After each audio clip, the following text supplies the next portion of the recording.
Oi, gente, boa noite, tudo bem? Bom estar com vocês, né? Vou estar recapitulando alguns assuntos aqui de geometria analítica para que a gente possa não perder aí o que a gente já viu, tá bom? A gente vai falar um pouquinho da parte de vetores, aquela última parte de vetores que a gente já tinha falado em sala de aula, que é a parte de vetores no R2, que é no plano, e no R3, que é no espaço. Para isso, eu vou passar pelo material que está lá disponível para vocês, para que vocês possam ir acompanhando. Na sequência, farei um vídeo também, onde eu vou colocar para vocês alguns exercícios resolvidos e tudo, para que possa ajudá-los melhor, tá bom? Um grande beijo, então vamos lá. Vamos ver direitinho aqui.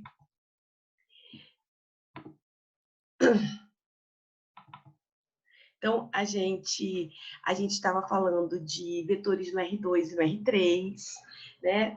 A gente falou de vetores no R2.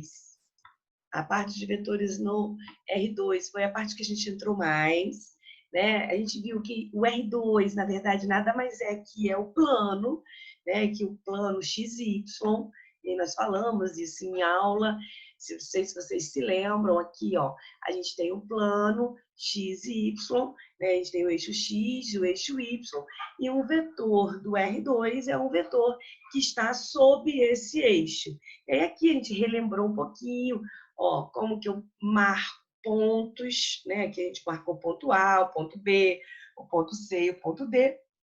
E a gente marcou aqui, ó, essa setinha aqui, né? Isso aqui, ele é um vetor, que ele é um segmento, né, orientado, né? E aí aqui a gente tem um vetor, porque a gente usou esse segmento orientado aqui, né, como representante do vetor. E aí, na sequência, a gente foi falando que o vetor ele pode ser escrito como combinação linear, né? E essa combinação linear, né, são os vetores que formam todos os vetores. E a gente viu que os vetores que formam todos os vetores, ele chama de base no R2. E aí vimos que os vetores da base do R2 são os vetores unitários. Os vetores unitários que a gente chama de I. Só um minutinho, deixa eu só fechar essa parte. A gente tem o nosso vetor unitário I, ó, aqui, e a gente tem o nosso vetor unitário J, que representados geometricamente estão aqui, ó. Esse é o vetor I, esse é o vetor J. Esses dois vetores juntos, escritos como combinação linear de uma combinação linear, ele vai escrever todos os outros vetores do R2. Então, aí a gente foi, de fato, então, dos vetores no R2. Como é que eu escrevo, como é que eu posso escrever os vetores no R2? Os vetores no R2, eles podem ser escritos como expressão analítica, né? A expressão analítica de um vetor no R2, ele é como par ordenado. A gente tem uma letra minúscula com a setinha em cima, indicando, e aí aqui a gente tem a representação de um par ordenado. Então, um vetor pode ser representado na sua expressão analítica, como x e y, ou também como combinação linear dos vetores da base, né? Da base canônica, que a gente chama, que é uma base muito conhecida, que é a base do R2. Então, aqui a gente estudou como que eu represento analiticamente um vetor. A gente pode representar como forma de par ordenado, ou a gente pode representar como combinação linear da base canônica. Na sequência, a gente falou, ó, aqui a gente tem alguns representantes, alguns exemplos, né? A gente tem o nosso vetor V, que aqui ele está escrito como combinação linear, 3i menos 5j, e que como expressão analítica, a gente tem 3 menos 5. Então, a gente tem duas formas de representar esse vetor V aqui, que foi mostrado aqui. Assim como todo vetor do R2 pode ser escrito como combinação linear ou como expressão analítica, que é em forma de par ordenado. E aí a gente falou de igualdade. Quando é que dois vetores são iguais? Dois vetores eles vão ser iguais quando as componentes deles, porque se vocês lembram, o que são componentes de um vetor? Cada uma desses números que vão compor o vetor, né? Esses são chamados de componentes. Então, quando cada uma das suas componentes são iguais, por exemplo, aqui a gente tem o vetor U e o vetor V. O vetor U é x1, y1. O vetor V é x2, y2. Eles serão iguais quando x1 for igual a x2 e y1 igual a y2, literalmente. Aí, na sequência, a gente falou de norma ou módulo. A gente já sabe que norma ou módulo é o tamanho de um vetor.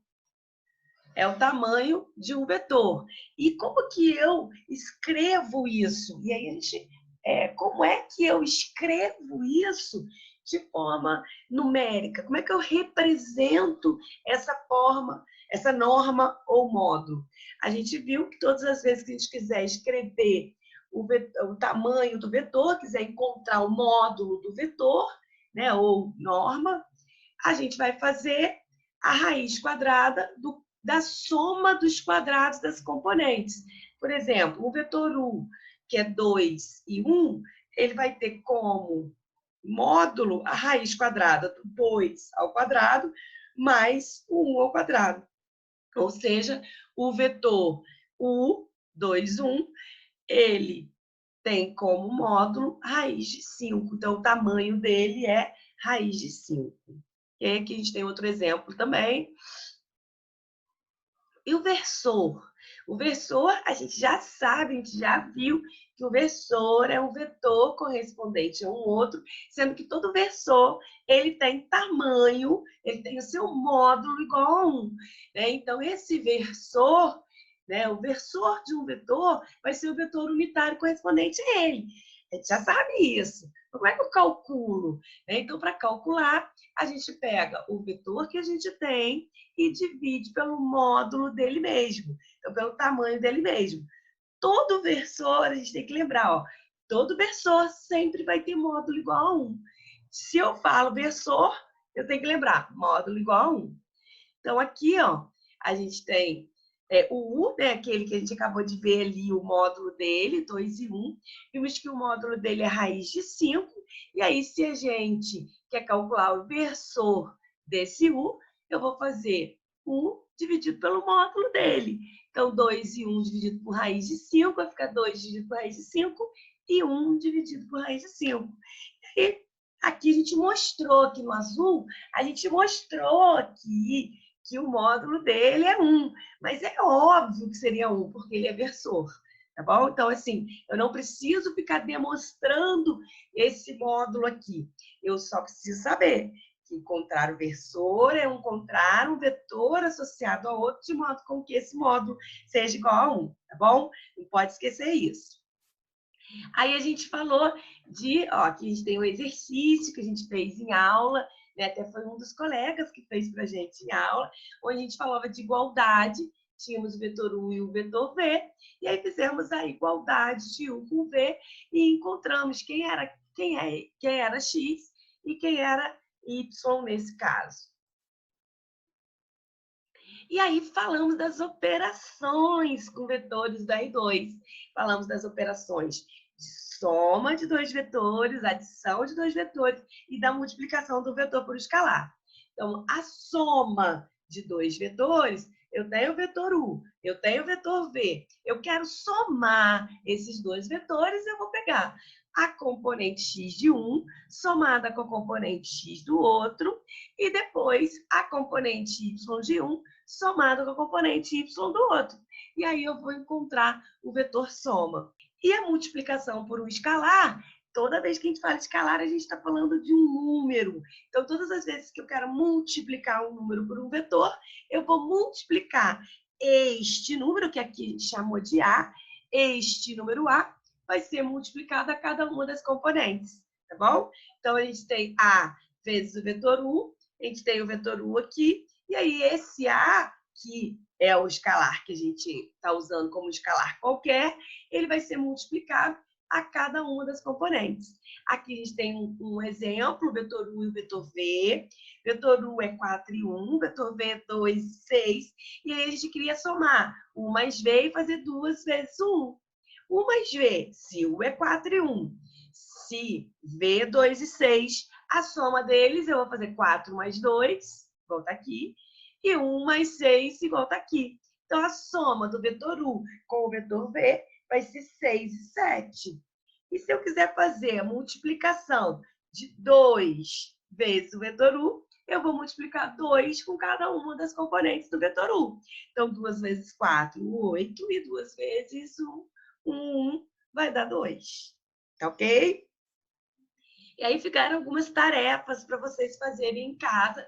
Esse exercício aqui, eu vou dar uma dica, depois eu mando para ele. Esse aqui vai ser um dos que eu vou resolver para vocês, mandando como videoaula, tá bom? Vou dar uma dica, é bom que fica para vocês tentarem fazer aí, tá bom? Então, aqui pede para determinar o vetor W na igualdade, né? E aí a igualdade é 3 vezes o vetor W, mais 2 vezes o vetor U, igual a meio do vetor V mais W.